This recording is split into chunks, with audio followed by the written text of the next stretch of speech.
Neutralization. In a neutralization reaction, we react an acid, which supplies H plus ions, with a base, which supplies OH minus ions.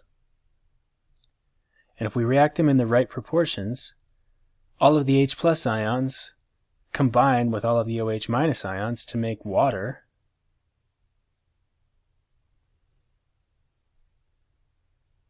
H2O, and something else. Now, the acid will have H plus and some anion. The base will have OH minus and some cation. So we're also going to make a salt.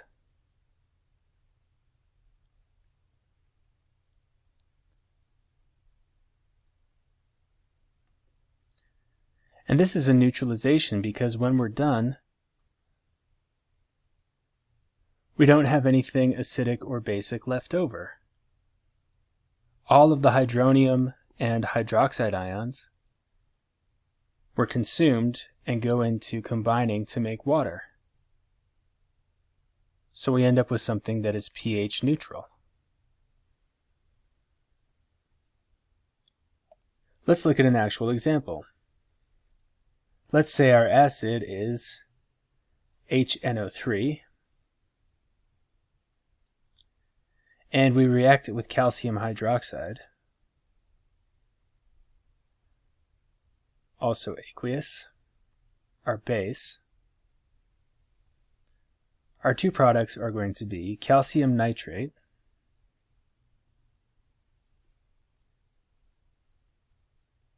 that's our salt, and water.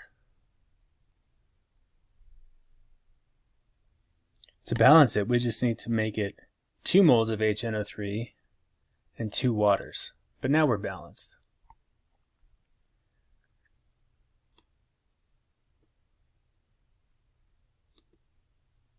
So what's shown above is called a molecular equation. All of the chemical formulas are written out as usual. If we dissociate all of the strong electrolytes in our molecular equation into their constituent ions, we get the overall ionic equation. So, I'm dissociating everything that's a strong electrolyte.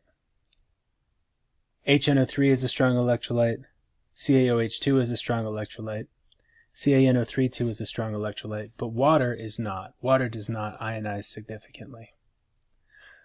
So my 2 moles of HNO3 are going to give me 2 moles of H plus and 2 moles of NO3 minus. My CaOH2 dissociates into 1 mole of Ca2 plus and 2 moles of OH minus. My CaNO3 dissociates into 1 mole of Ca2 plus and 2 moles of NO3 minus. And again, the water is not an electrolyte, so you leave it alone.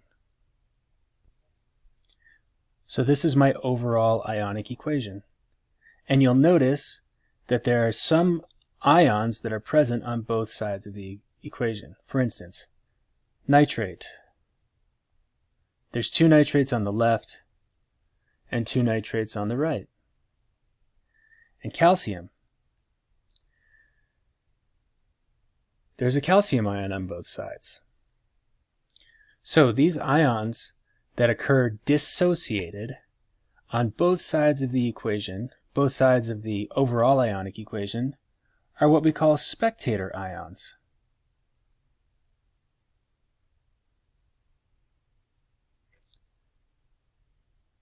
And if we take our overall ionic equation minus the spectator ions, we get the net ionic equation. So, the 2 moles of H plus and the 2 moles of hydroxide, these are not spectator ions, goes into making 2 moles of H2O. Oh, forgot my states. Aqueous and liquid. And then, since the 2 shows up everywhere, you can get rid of it.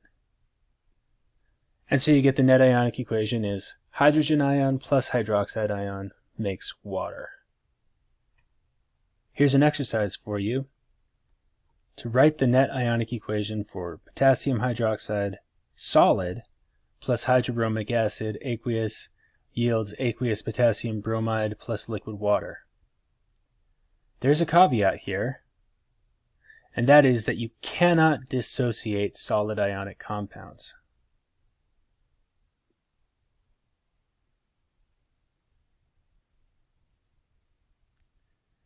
Pause your video and work the problem. Unpause to see my answer. So, we're going to make the overall ionic equation, we're going to cancel the spectator ions, and then we'll have the net ionic equation. In order to do that, we have to remember that we cannot dissociate solids. So the KOH solid remains solid. The aqueous HBr is ionized to H plus AQ plus Br minus AQ. The aqueous KBr, K plus AQ plus Br minus AQ,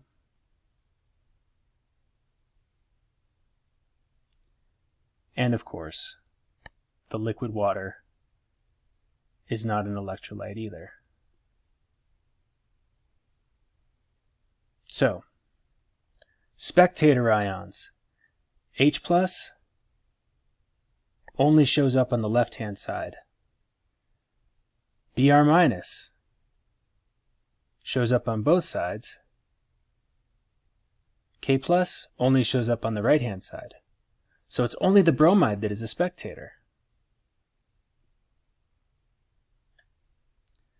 And so our net ionic equation is KOH solid plus H plus aqueous yields K plus aqueous plus H2O liquid.